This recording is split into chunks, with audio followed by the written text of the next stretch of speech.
A paz do Senhor, meus irmãos. Eu me chamo Saulo Lima, seu irmão em Cristo, e eu tenho uma mensagem de Deus para a sua vida.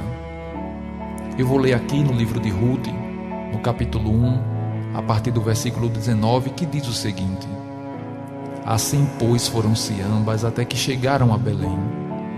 E sucedeu que, ao entrarem em Belém, toda a cidade se comoveu por causa delas, e as mulheres perguntavam: É esta porventura Noemi? Ela, porém, lhes respondeu: Não me chameis Noemi, chamai-me Mara, porque o Todo-Poderoso me encheu de amargura. Cheia parti, porém vazia o Senhor me fez tornar. Por que, pois, me chamais Noemi, visto que o Senhor testemunhou contra mim e o Todo-Poderoso me afligiu? Assim, Noemi voltou, e com ela Ruth a Moabita, sua nora, que veio do país de Moabe. E chegaram a Belém no princípio da cega da cevada.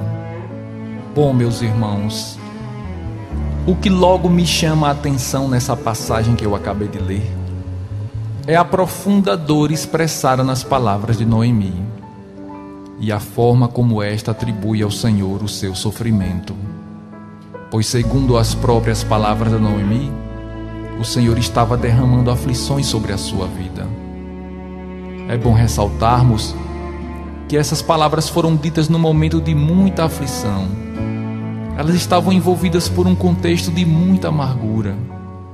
Noemi acabara de perder o seu marido e os seus 2 filhos nas terras de Moabe. E os irmãos sabem que naquele tempo uma mulher não podia trabalhar. A lei não permitia que mulheres trabalhassem. E Noemi, agora sozinha, sem seu marido, sem os seus filhos ou qualquer outro homem que pudesse cuidar dela, estava praticamente condenada a uma vida de profunda miséria. Para ela restavam poucas opções. A mendicância era uma delas. Apanhar resto de colheitas era outra. Algo insuficiente para manter uma alimentação com um mínimo de dignidade. Muitas mulheres em semelhante situação acabavam optando pelo triste caminho da prostituição.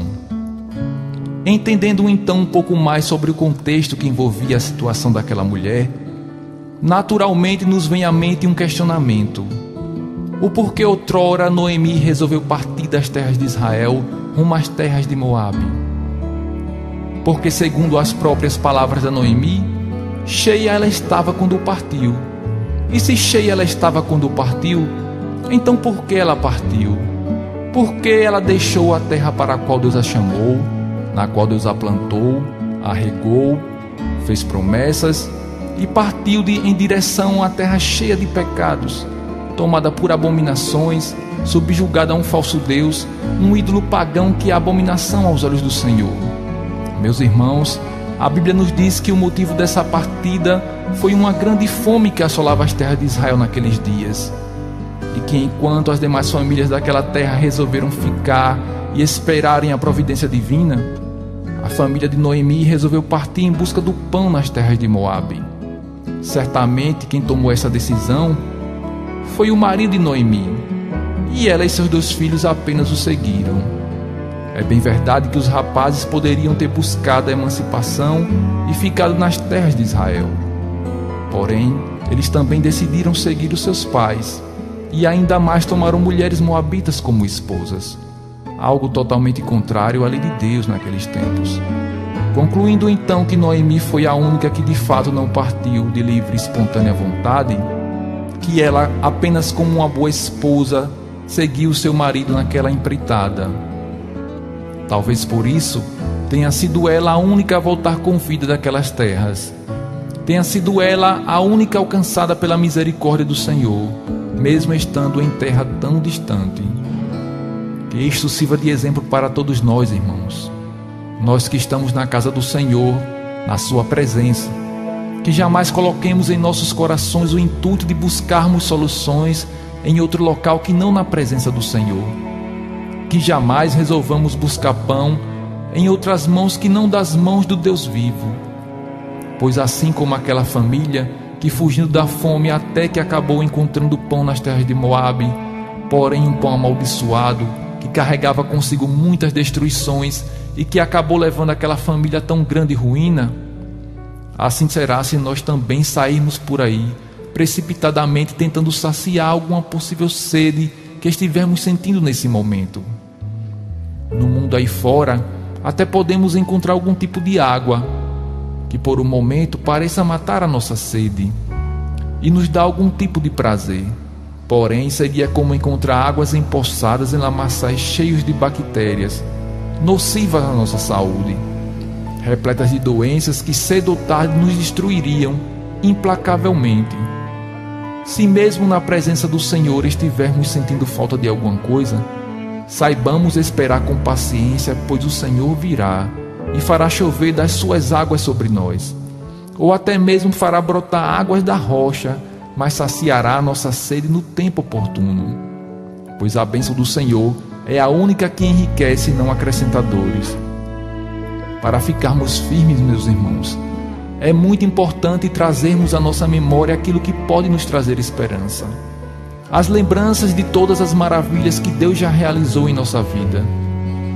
Também olharmos à nossa volta e enxergarmos aquilo de bom que já está acontecendo conosco. Não fazermos como Noemi estava fazendo, pois ela naquela situação estava com os olhos tão firmados nos problemas que não estava conseguindo enxergar a providência do Senhor na sua vida. Ela mesma dissera que vazia voltou das terras de Moabe, porém ela não voltou vazia, ela voltou com a providência divina na sua vida, o sinal de que Deus ainda era com ela e estava cuidando da sua vida. Ruth, a sua nora, era a providência do Senhor na vida dela, pois aquela nora poderia ter ficado no conforto da casa dos seus pais, usufruindo daquilo que seus pais poderiam lhe oferecer. Ela poderia ter ficado no seu próprio país, onde tinha seus contatos e as coisas naturalmente poderiam fluir melhor para ela. Porém, ela decidiu deixar tudo para trás e partir com a sua sogra rumo a um futuro aparentemente bastante sombrio. Tudo isso para não ver Noemi desamparada.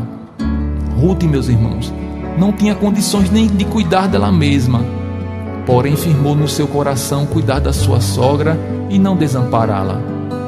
Só Deus mesmo para fazer algo assim. É claro que aos olhos de todos, aquela nora era nada se comparada aos filhos de Noemi e ao seu marido, pois o que poderia aquela mulher fazer pela sua sogra? O que poderia ela fazer até por ela mesma? Porém, o Senhor não precisa de muita coisa para mudar a história de alguém.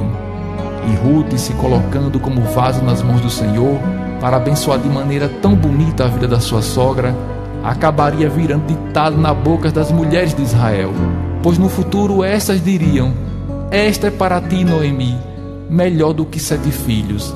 Esta fez para ti aquilo que nem 7 filhos poderiam fazer. E Noemi, que antes insistia em colocar um ponto final na sua própria história, acabou percebendo que Deus havia colocado no local apenas uma simples vírgula e que ainda estava escrevendo um lindo final de redenção para a sua vida. Amém, meus irmãos. Deus vos abençoe.